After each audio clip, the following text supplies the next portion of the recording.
Assalamualaikum warahmatullahi wabarakatuh. Alhamdulillahilladzi arsala rasulahu bil huda wa dinil haqq liyudhhirahu 'alad dini kullihi wa kafa billahi syahida. Asyhadu an la ilaha illallah wahdahu la syarikalah wa asyhadu anna Muhammadan abduhu wa rasuluh. Allahumma salli wa sallim wa barik ala nabiyyina Muhammadin wa ala alihi wa sahbihi ajmain. Hadirin dan hadirat Bapak Ibu jamaah salat subuh rahimakumullah. Pada kesempatan pagi hari ini kita akan melanjutkan kembali kajian kitab Mukasyafatul Qulub. Dan tema kita pada kesempatan pagi hari ini, kalau pagi hari yang lalu kita bahas tentang penjelasan atau fi bayani sakaratil maut, penjelasan tentang sakaratul maut, maka pada pagi hari ini masuk dalam pembahasan fi bayani syiddatil maut, penjelasan tentang kerasnya, dahsyatnya, beratnya kematian. Jadi di pagi hari ini kita akan bahas lebih berat lagi, lebih menakutkan lagi, lebih serem lagi, lebih horor lagi. Kenapa? Karena tentang berat, kerasnya, beratnya perjalanan di saat seseorang detik-detik menghembuskan napas terakhirnya. Bapak Ibu, kemarin sudah kita bahas tentang urgensinya, pentingnya kenapa kita mengingat kematian, bahkan kalau bisa sesering mungkin. Karena perintah Nabi, ikthiru, perbanyaklah kalian mengingat kematian. Karena semakin sering mengingat kematian, maka itu akan membuat hati kita lembut, hati kita sensitif. Dan kemarin juga sudah kita bahas bagaimana generasi salafus saleh, kebiasaan mereka. Umar bin Abdul Aziz dalam beberapa hari-harinya beliau selalu mengundang para ulama untuk secara khusus bermuzakarah, membahas seputar tentang kematian dan kehidupan setelah kematian. Seolah-olah di hadapan mereka ada mayat. Sebagian para ulama generasi tabi'ut tabi'in juga menggali kuburannya, ya, di samping rumahnya, bahkan ada di dalam rumahnya. Setelah itu dia masuk, membayangkan bagaimana kehidupan orang ketika berada di alam kuburan. Nabi mengajarkan kepada kita untuk ziarah kubur. Salah satu di antara hikmahnya yaitu dalam rangka untuk mengingat kematian. Nah, kenapa ini menjadi penting Bapak Ibu? Karena akhir kematian kita itulah yang akan menentukan nasib kita berikutnya. Kata Nabi, kullu abdin yub'atsu ala ma mata alaihi. Setiap hamba nanti akan dibangkitkan dari alam kuburnya, memasuki padang mahsyar, memasuki yaumul hisab, memasuki al-mizan, dan sekaligus melanjutkan pada tahapan berikutnya, berjalan di atas as-sirat. Nasibnya akan ditentukan, ya, oleh keadaan di saat dia meninggal dunia. Kalau seandainya di saat dia meninggal dunianya husnul khotimah, maka dia juga akan mendapatkan kemudahan, keringanan, kebaikan. Kalau di saat matinya su'ul khatimah, maka dia akan mendapatkan berbagai Apa Bapak Ibu? Keburukan, kesulitan, kesengsaraan. Maka akhir kematian kita itulah menentukan nasib kita berikutnya. Apa tanda husnul khotimah Bapak Ibu? Nabi menyebutkan di antaranya ada sekitar 10 tanda. Dan husnul khotimah juga ada tahapannya, ada tingkatannya. Ya. Tanda-tanda fisiknya salah satu di antaranya adalah di saat orang meninggal dunia ada keringat di dahinya. Jadi Bapak Ibu kalau seandainya ada saudara, tetangga, famili di saat dia meninggal dunia, ada keringat di dahinya, kata Nabi, itu salah satu di antara tandanya. Tanda fisik. Yang kedua apa? Menetes berlinang di matanya. Jadi ada tetesan air mata di kedua matanya. Berlinang, menetes air mata. Itu tanda-tanda fisik. Yang ketiga, meninggal dunia di saat malam Jumat atau hari Jumat. Malam Jumat atau hari Jumat. Jadi berbahagia Bapak Ibu kalau seandainya ada saudara meninggal dunianya pas hari Jumat atau malam Jumat. Siapa yang ingin wafatnya malam Jumat atau hari Jumat, Pak? Coba angkat tangan. Saya tuh pingin. Berarti tinggal berapa hari lagi tuh Pak? Kalau mau. 3 hari lagi. Gitu. Ya. Itu tanda husnul khotimah. Walaupun meninggal dunianya di malam Jumat Kliwon sekalipun. Kalau di masyarakat kita kalau matinya itu dalam Jumat Kliwon, malam Jumat Kliwon, apalagi meninggal dunianya dalam keadaan sedang hamil, melahirkan, meninggal dunia hari Jumat. Jumat apa nih? Kliwon. Sedang apa melahirkannya? Melahirkan. Bayinya gimana? Gak keluar. Wah, nanti dia matinya jadi sandal bolong katanya gitu kan. Kita ingin begitu. Justru kalau dalam Islam itu pertanda husnul khotimah. Kemudian kapan lagi Pak? Meninggal dunia sambil mengucapkan kalimat La ilaha illallah. Dan ini tingkatan husnul khotimah paling mulia. Dengan penuh kesadaran Bapak Ibu. Karena nggak sembarang orang, nggak semua orang bisa di saat sakaratul maut dengan penuh kesadaran. La ilaha illallah. Meninggal dunia misalnya. Jarang Bapak Ibu. Ya. Kalau bukan karena dia memang sudah mempersiapkan sedemikian rupa. Itu di antara tanda-tandanya. Ya. Yang paling penting Bapak Ibu, usahakan sebisa mungkin kita meninggal dunia itu sedang dalam fisabilillah, taat kepada Allah, sedang melakukan amalun sholih. Itu yang menjadikan indikator utamanya. Fisabilillah. Apalagi kalau seandainya matinya sedang membela agama Allah Subhanahu wa taala.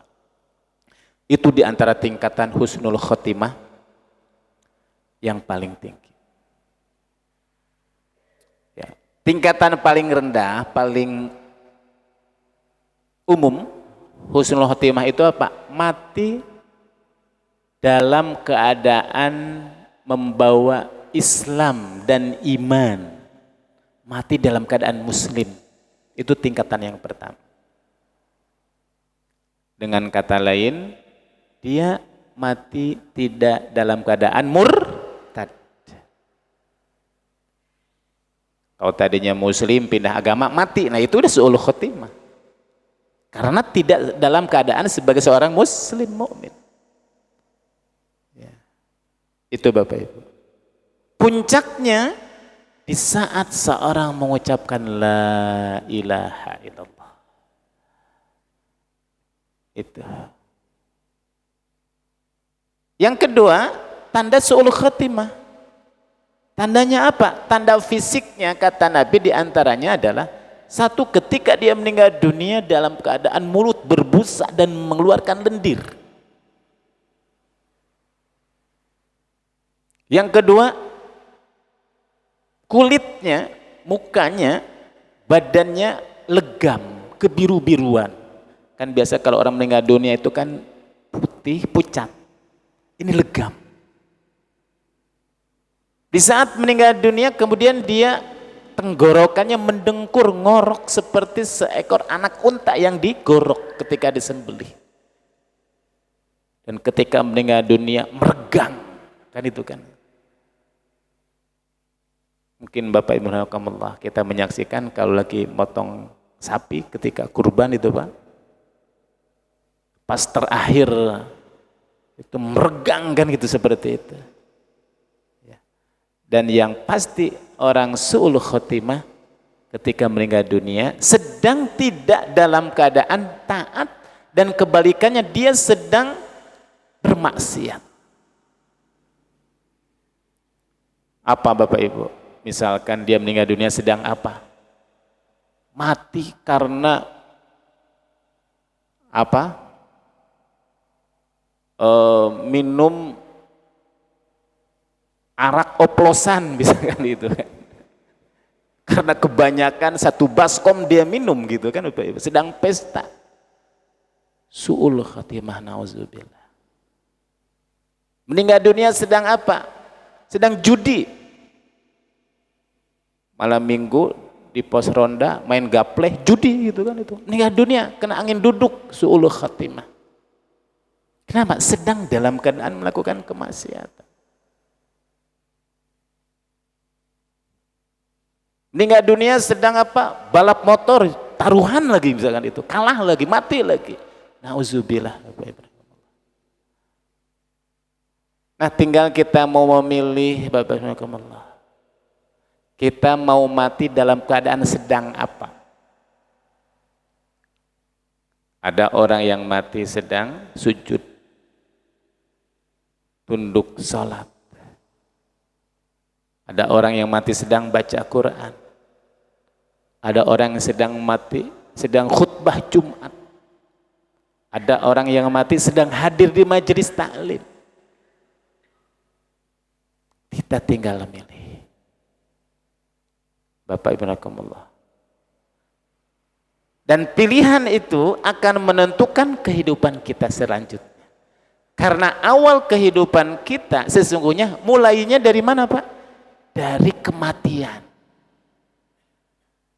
Jadi hidup kita di dunia itu sekarang itu belum mulai Bapak Ibu. Pintunya awal alam akhirat itu mati. Sekarang itu sedang bersendak gurau saja kata Allah. Wa mal hayatud dunya illa mata'ul ghurur. Sebentar. Cuma berapa tahun saja. Makanya ya bersiap-siap. Jangan terlalu terlena dengan kehidupan dunia. Kun abiris sabil. Kun fid dunya. Jadilah kita di dunia itu seperti orang yang mampir, lewat, nyebrang jalan. Seperti orang yang sedang melancong ke negeri orang. Jangan merasa bahwa negeri yang kita tinggal itu negeri kita sendiri. Cepat nanti suatu saat akan kembali pulang. Kita juga sama. Tempat kembali mana? Yaitu alam akhirat. Karena kehidupan setelah itu tidak ada masa akhirnya. Terus hidup. Nah Bapak Ibu, gimana caranya agar kita mati dalam keadaan husnul khotimah? Maka salah satu di antara tipsnya, kiat-kiatnya, Imam Ibnu Athaillah dalam kitab Al-Hikam, beliau menyebutkan, min alamatin nujhi fin nihayah ar-ruju'u ilallahi fil bidayah. Di antara sekian tanda kebaikan, kesuksesan akhir dari perjalanan hidup seseorang, maka apa? Ar-ruju' ilallahi fil bidayah.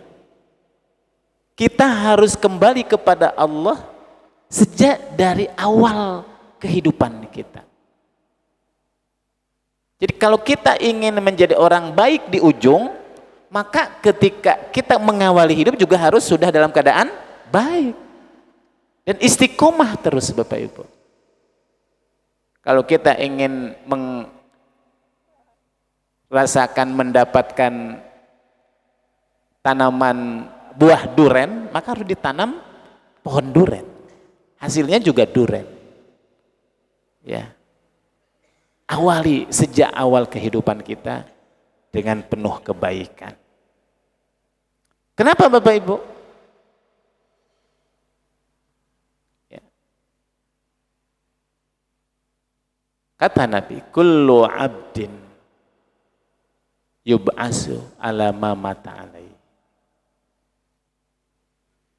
Sejak kita mengawali hidup kita harus menjadi orang yang senantiasa taat kepada Allah Subhanahu wa ta'ala. Nah, awal kehidupan kita dimulai perjalanan hidup kita sejak usia berapa kita Pak? Usia akil balik. Bapak sekarang usia 50 tahun.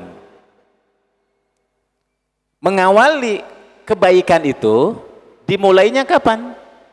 Dimulai sejak usia akil balik.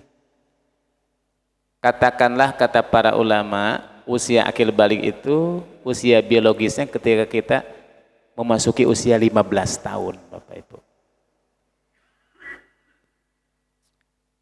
35 berarti ketika kita pas usia 15 tahun katakanlah ya, walaupun sebenarnya relatif karena akil balik itu ditentukan oleh kematangan alat-alat reproduksi. Kalau perempuan ketika sudah mulai mens, ya itulah dimulai awal kehidupannya. Laki-laki juga sama ketika bisa membuahi. Katakanlah usia 15 tahun. Nah, ketika usia kita menginjak usia 15 tahun, berarti usia SMP ya. Dari situ kita mulai harus menjadi orang soleh. SMP, SMA, terus perguruan tinggi. Sekarang usia kita berapa Pak? 50. Kalau dari awal itu baik, sudah rajin ibadah, sholat tidak ditinggalkan, puasa iya, kemaksiatan sudah kita tinggalkan. Di situ menentukan husnul khotimah kita. Dan itu terus harus dijaga, istiqomah. Awali dari kehidupan kita. Cuma ternyata kita baru sadar, ya Allah, dulu puasa ketika SMP, usia SMP, kalau lagi semangat puasa kadang enggak, kan itu ya? Sholat juga semaunya. Sekarang baru sholat mulai ketika usia 40, 50. Apa ada peluang kita husnul khotimah Pak? Maka ketika ternyata dalam perjalanan hidup kita dari awal akil balik kita memang tidak seperti yang semestinya kita lakukan, soleh dari awal, maka yang kedua, kalau ternyata di awal perjalanan hidup kita belum bisa menjadi orang soleh, maka tentukan kesolehan kita itu di akhir hidup kita, di saat kita meninggal dunia. Dalam keadaan sedang apa? Itulah yang menentukan akhirnya, bukan dari awal. Kenapa? Karena siapa orangnya yang bisa sejak dari awal kehidupan itu terus, kalaupun ada mungkin sedikit Bapak Ibu. Kenapa? Kita adalah manusia yang kadang khilaf, kadang salah. Kullu bani adama khata'un wa khairul khata'ina at-tawwabun. Nah, ketika kita misalkan ternyata tidak bisa menjadi orang baik sejak dari awal kehidupan kita, usahakan paling tidak di saat tahun-tahun terakhir di saat meninggal dunia, bulan-bulan terakhir di saat meninggal dunia, pekan-pekan terakhir di saat meninggal dunia, kita dalam keadaan baik-baik saja. Itulah husnul khotimah. Makanya kita berdoa kepada Allah. Apa yang kita minta, Pak? Allahumma ja'al khaira umuri khawatimaha waj'al khaira a'mali awakhiraha waj'al khaira ayyami yaumu alqaka. Ya Allah, jadikanlah umur yang terbaik bagiku, bukan umur yang ketika saya mengawalinya, karena saya sudah tahu bahwa itu adalah dosa semua yang saya lakukan. Yang saya minta cuma apa? Umur yang terakhir saja ya Allah. Dan jadikanlah amal-amal yang terbaik bagiku, bukan amal-amal yang ketika mengawali hidup. Karena saya tahu dulu itu ketika mengawali hidup itu sholat saja, kadang iya kadang tidak, puasa juga sama. Saya minta umur-umur yang terakhir ini yang terbaik. Waj'al khairu ayyami yaumu alqaka, dan jadikanlah hari yang terbaik bagiku adalah hari yang di saat aku akan menemuimu dalam kematianku ini. Itu Bapak Ibu. Maka yang menentukan adalah husnul khotimah. Nah, agar kita bisa husnul khotimah berarti kita harus mempersiapkan, betul? Gimana cara mempersiapkannya? Agar supaya termotivasi bahwa kita akhir kehidupan kita ingin menjadi orang baik, salah satunya perbanyaklah mengingat dahsyatnya kematian agar kita mempersiapkan diri dengan baik. Karena apa? Kematian itu ternyata adalah satu di antara sekian yang akan dijalani dengan penuh perjuangan dan penderitaan. Ada 3 yang nanti akan dilalui, dan ini merupakan bencana yang akan dihadapi oleh seorang mukmin di saat kematian, Bapak Ibu. Apa yang 3 itu? 1, indan naza', di saat dicabut nyawa oleh malaikat yang disebut dengan sakaratul maut, yang itu bukan sesuatu yang mudah, Bapak Ibu. Bagaimana dahsyatnya nanti kita lihat apa kata para ulama. Yang kedua yang akan dilalui ketika orang meninggal dunia, dan ini adalah bencana yang kedua, yaitu tampilan malaikat ketika akan mencabut nyawa di saat datang kepada kita. Seperti apa tampilannya? Yang ketiga, di saat nanti gambaran tempat mana yang akan kita masuki setelah kematian itu sudah diperlihatkan oleh malaikat di saat kita sakaratul maut. Ngerinya di situ Bapak Ibu. Dan itu akan dilalui. Bagaimana penjelasannya? Lihat. Anil Hasan anna Rasulullah sallallahu alaihi wasallam, dari Hasan sesungguhnya Rasulullah sallallahu alaihi wasallam berkata, ya, tentang zikrul maut wa alimah, tentang kematian dan pedihnya. Faqala, maka dia berkata, pedihnya, beratnya, dahsyatnya kematian itu Bapak Ibu, qadru 300 dorbatin bisayf, seperti sebanding kurang lebih seperti 300 pukulan, 300 tebasan pedang. Kita jangankan 300 Bapak Ibu, tergores sama pisau dapur saja sakitnya minta ampun Bapak Ibu. Ini 300. Itu kata siapa? Riwayat Hasan.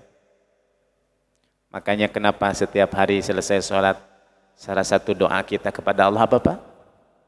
Allahumma hawwin alaina fi sakaratil maut. Allahumma hawwin alaina fi sakaratil maut. Ya Allah, ringankanlah kami di saat sakaratul maut. Jangan dipersulit. Jangan diperberat ya Allah. Kenapa? Ngeri. Takut kita kepada Allah Subhanahu wa ta'ala. Ya. Wa su'ila 'anil maut wa siddatihi. Pernah ditanya Nabi tentang beratnya, sakitnya kematian. Faqala ahwanul maut bimanzilati hasakah fi saufin. Fahal takhrujul hasakati minas sauf ila wa ma'ha sauf. Perbandingannya Bapak Ibu, beratnya kematian itu ibarat hasakah. Hasakah itu apa Ibu? Duri, jadi pohon berduri itu ditarik pada gulungan bulu domba. Tahu bulu domba Pak? Wol. Kalau seandainya batang pohon berduri itu ditarik, kira-kira bulu-bulu domba itu nempel gak, tertarik kan? Nah, kurang lebih seperti itulah. Sakarot, detik demi detiknya itu. Dan suatu ketika Nabi Muhammad SAW masuk menengok orang yang sedang sakit. Sumakola, kemudian dia berkata, inni a'lamu ma yulki ma minhu arukun illa wa ya'lamu lil maut. Aku tahu apa yang sedang dialami oleh orang itu.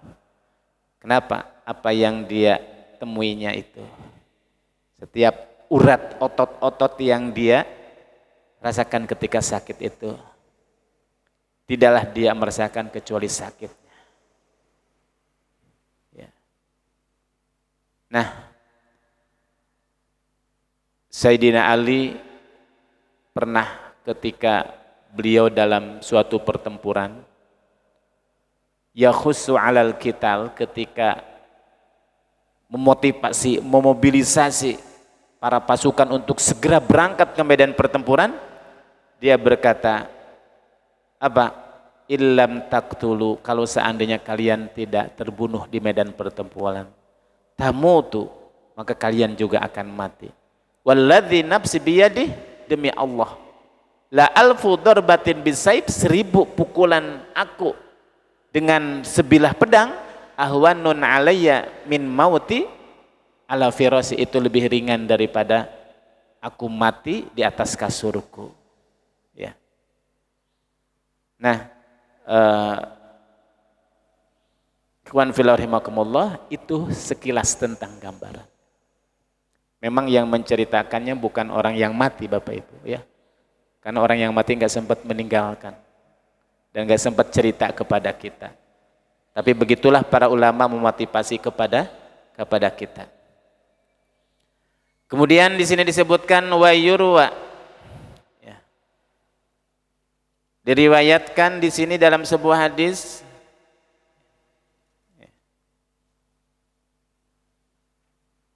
an Zaid bin Aslam an abihi, dari Zaid bin Aslam dari orang tuanya, idza laqiya 'alal mu'min bin darajatin syai'in lam yablugha bi 'amalihi, apabila ada suatu derajat tingkatan kemuliaan seorang mukmin yang itu tidak bisa dicapai oleh amalan kebaikannya.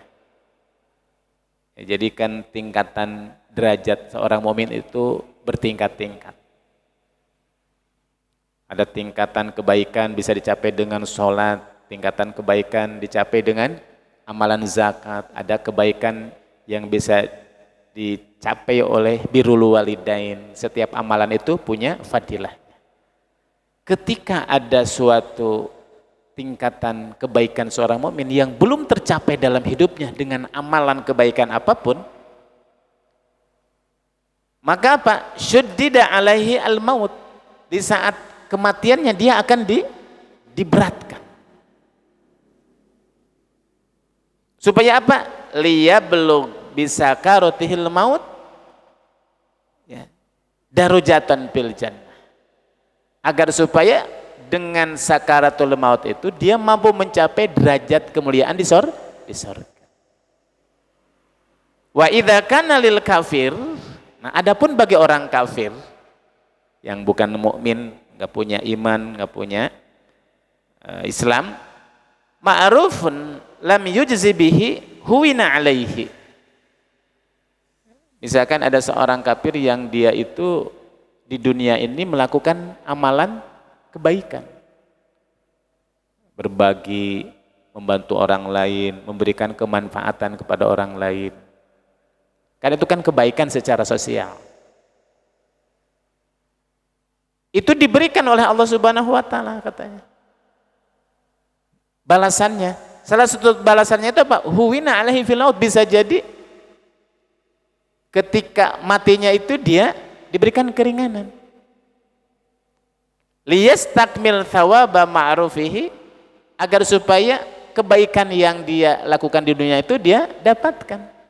Cuma sebatas itu. Fayusiru ilan nar, tapi nanti di yaumul kiamat dia nggak mendapatkan apa. Ya. Jadi balasannya di dunia. Kita sering mendapatkan, apakah orang yang tidak beriman berhak mendapatkan kebaikan, kebalasan? Berhak mendapatkan. Tapi di dunia, salah satu di antaranya apa?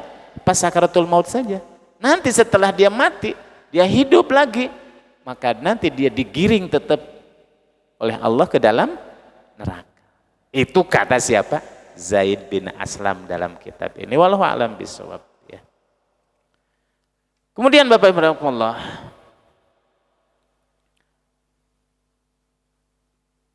faqad ruwiya an Ibrahim al-Khalil, diriwayatkan ya, dalam kitab ini disebutkan ya, innal maut baqiyatud dahawi. Ketika seseorang meninggal dunia, dia akan mendapatkan berapa Pak? 3. Tadi ya saya sampaikan. 3 rintangan.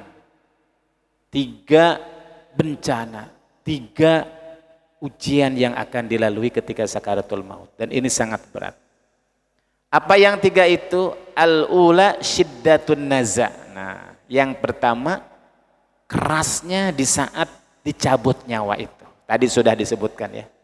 Gambaran-gambaran ya, sakitnya, beratnya orang meninggal dunia. Kita bisa saksikan di lapangan. Kita mendapatkan orang meninggal dunia itu kan, ketika meninggal dunia itu beda-beda Pak. Ada yang mudah sepertinya.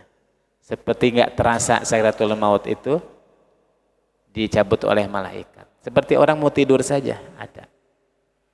Kalau para ulama menggambarkan kemudahan orang yang meninggal dunia husnul khotimah bagaikan seorang mencabut rambut dari kumpulan tepung mungkin. Karena kalimatnya kan beda. Ketika jiwa orang-orang baik, orang soleh dalam Al-Quran itu apa? Irji'i. Ya ayyatuhan nafsul mutmainnah irji'i ila rabbiki radiyatan mardiyah. Keluar. Pulang, disuruh pulang ruh. Tapi kalau ruhnya orang jahat, kalimatnya apa? Wan-nazi'ati gharqa. An-nazi'at. Demi malaikat yang mencabut, seperti kita mencabut pohon singkong mungkin. Yang akarnya ke bawah, ya, kita tarik dipaksa. Kenapa dipaksa? Karena orang itu ketika dicabut kan nggak mau sebenarnya. Diminta apa? Pertambahan umur kalau bisa kan itu kan. Gak mau malaikat, jangan dulu, karena gak mau dipaksa kan itu kan. Seperti itulah kurang lebih. Ya, ada yang meregang, ada yang terkapar-kapar. Nauzubillah min dzalik. Allahumma hawin alaina fi sakaratil maut. Yang tadi kita sebutkan bagaikan 300 belah. Bahkan sampai Rasulullah SAW ketika beliau dalam keadaan sakaratul maut, dalam sebuah riwayat Nabi sedang sakit panas ya kan. Kemudian Nabi itu tahu detik-detik mau diambil kan itu kan, dan masih bisa ngobrol dengan siapa? Putrinya Fatimah. Rasulullah minta air ya dalam bejana, kemudian Rasulullah memasukkan kedua tangannya ya. Kemudian setelah itu mengusapkan ke wajahnya kan. Wajahnya, dan dia berkata Allahumma hawin alaina sakaratul maut. Nabi berkata begitu. Dan di saat detik-detik akan diambil oleh malaikat, Allahumma hawin alaya sakaratil maut. Lihat, Nabi saja memohon kepada Allah agar supaya dimudahkan, diringankan. Bagaimana kita? Wa Fatimah radhiyallahu anha takut, dan Fatimah berkata, anaknya, putrinya, wa akrabahu likurbika ya abta wa huwa yaqulu la karba ala abika ba'dal yaum. Kata Fatimah, wahai ayahku, alangkah berat perjalanan engkau yang akan dilalui sebentar ini. Dan Rasul berkata, wahai anakku, lihat apa kalimat dari Nabi, la karba alayya ala abika ba'dal yaum. Tidak ada yang berat lagi buat ayahmu setelah kejadian ini, gitu kan. Jadi Rasulullah mengingatkan betapa beratnya perjalanan di saat akan diambil ruhnya. Padahal Nabi, bayangkan Bapak Ibu, kekasih Allah, apalagi kita yang tiap hari berbuat dosa, ya, seperti apa. Hingga kemudian di sini dahsyatnya an-naza itu ketika detik-detik akan diambil itu siapa? Ya, Umar berkata kepada Ka'ab al-Ahbar, ya Ka'ab, wahai Ka'ab, hadisna anil maut.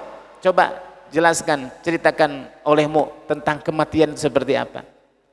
Naam, ya Amirul Mukminin, wahai Amirul Mukminin.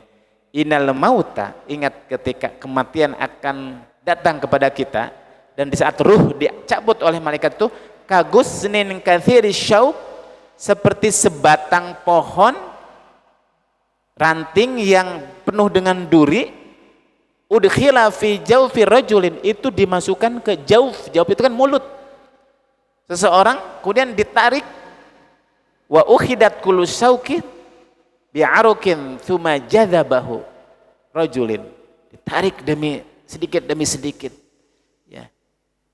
Kita bisa bayangkan bagaimana beratnya orang yang meninggal dunia. Nah, yang kedua Bapak Ibu, ad-dahiliyatul tsaniyah musyahadus suratul malakil maut wa duhulur ra'i wal khaufu minhu ala qalbin. Jadi tantangan yang kedua, bencana yang kedua yang akan dihadapi oleh orang ketika sakaratul maut itu, malaikat akan datang kepada kita dengan tampilan yang berbeda. Kalau tampilannya itu malaikat yang akan datang itu yang diambilnya turuhnya orang-orang jahat, maka dia akan datang dengan tampilan yang tidak mengenakan, menyeramkan, menakutkan. Tapi kalau ruh itu orang soleh, beda tampilannya Bapak Ibu. Enak dipandang, sejuk, wangi. Faqad ruwiya anna Ibrahim al-Khalil, diriwayatkan bahwa suatu ketika Ibrahim alaihissalam annahu qala, dia berkata limalakil maut, kepada malaikat pencabut nyawa, hal tastati'u an turini surataka allati tukbidu 'alaiha ruhul fajir. Wahai malaikat, bisa enggak engkau perlihatkan kepadaku gambaran tampilan malaikat yang akan mencabut ruh orang jahat?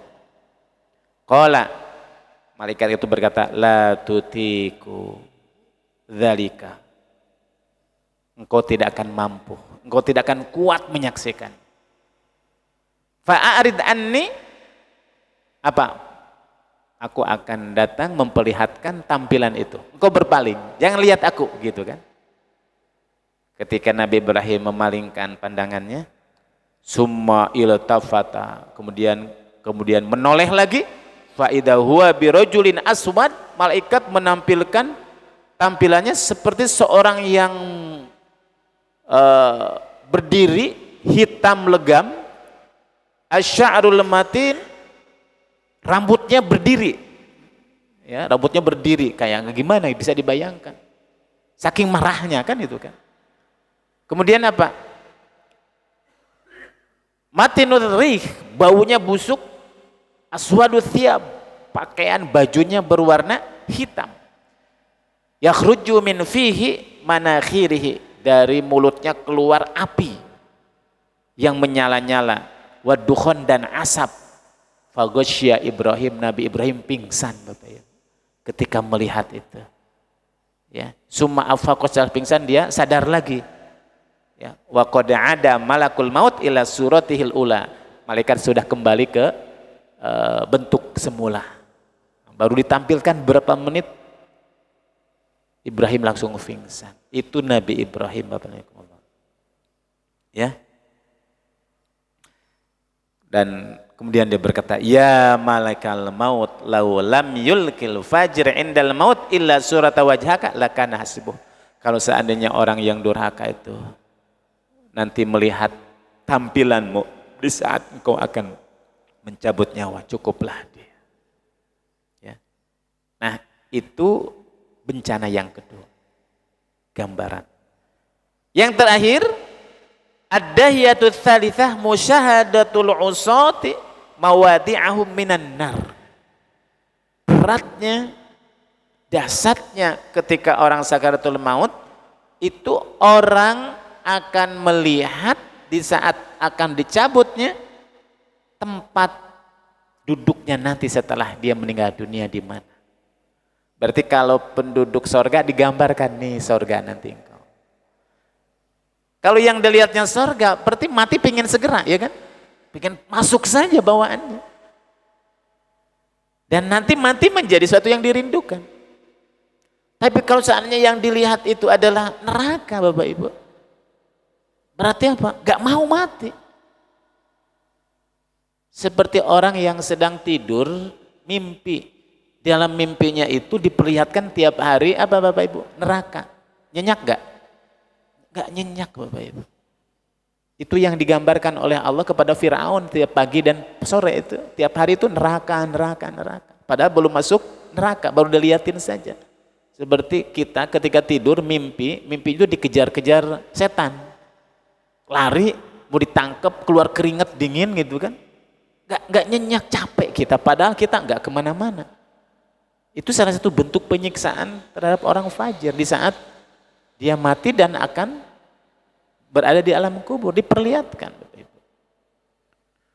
Wa khaufihim qatlal musyahadah fa inna hum fi hali sakaratul maut qad takhadhalat quwwahum wastaslamat lil khuruj wa arwahuhum walan takhruj arwahuhum malam yasma'u nigmata malakil maut bi ihdal basyaraini. Tidaklah seorang akan meninggal dunia di saat sakaratul maut akan ditarik, melainkan setiap hamba akan mendapatkan suara, akan mendapatkan kabar dua berita kepada orang itu.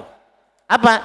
Satu, ya, absyir ya aduwallahu binnar. Kalau seandainya ruh itu adalah ruh orang jahat, absyir, gembiralah engkau wahai musuh Allah, apa? Neraka nih nanti bagian.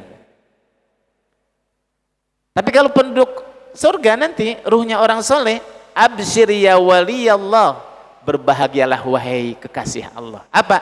Bil jannah, surga nih dilihatkan kepada kita surga. Kalau orang yang soleh, aduh pingin cepat segera masuk, rindu pingin masuk segera nikmatnya surga. Cuma kata Allah nanti belum saat tibanya, kamu berada di alam barzakh dulu sampai nanti hari dibangkitkan. Nanti diperlihatkan ketika di alam kubur itu diberikan mimpi. Kata Allah apa? Nam solihan, tidurlah dengan nyenyak.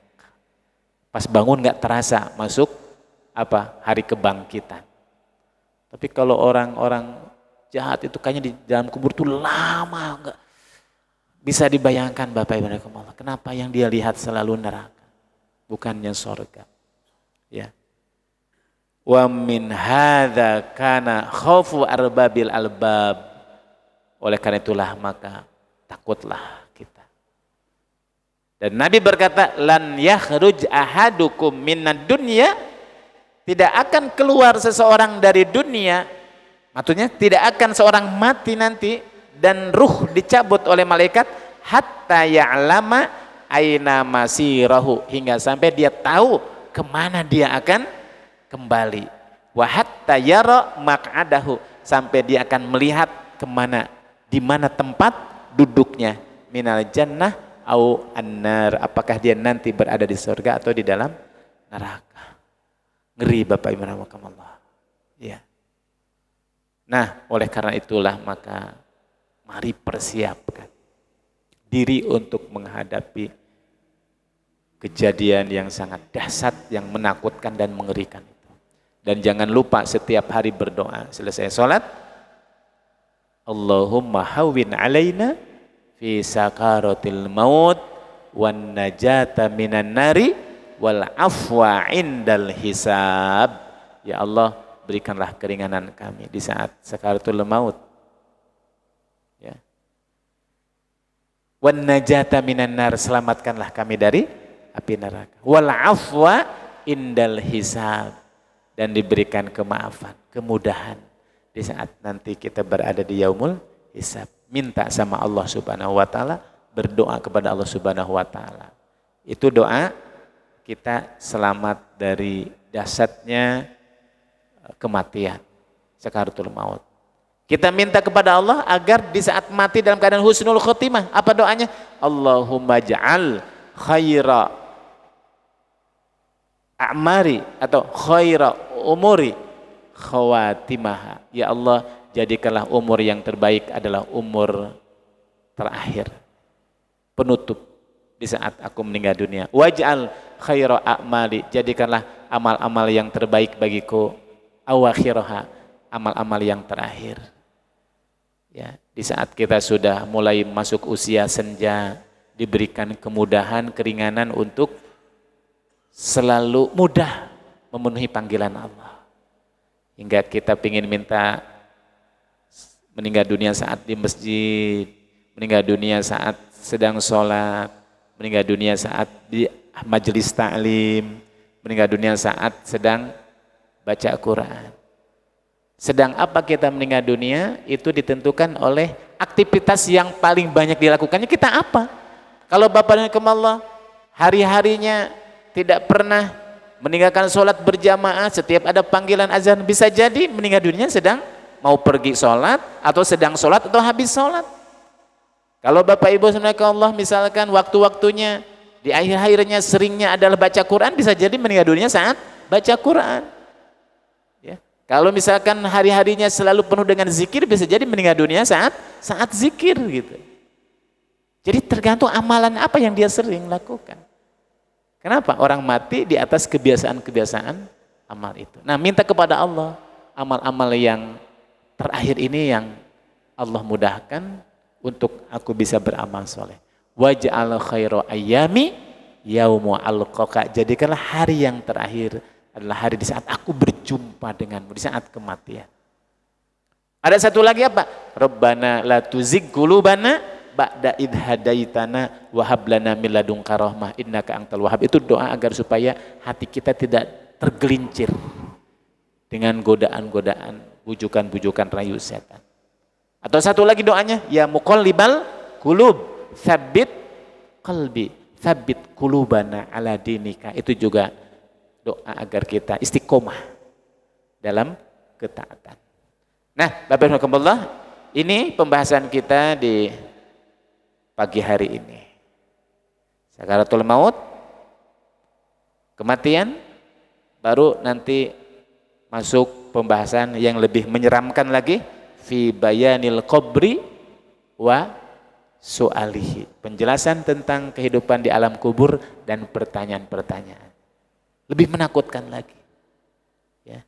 Lebih menakutkan lagi. Tapi kita harus ingat agar kita tidak terperdaya dengan dunia dan muncul keinginan untuk mempersiapkan.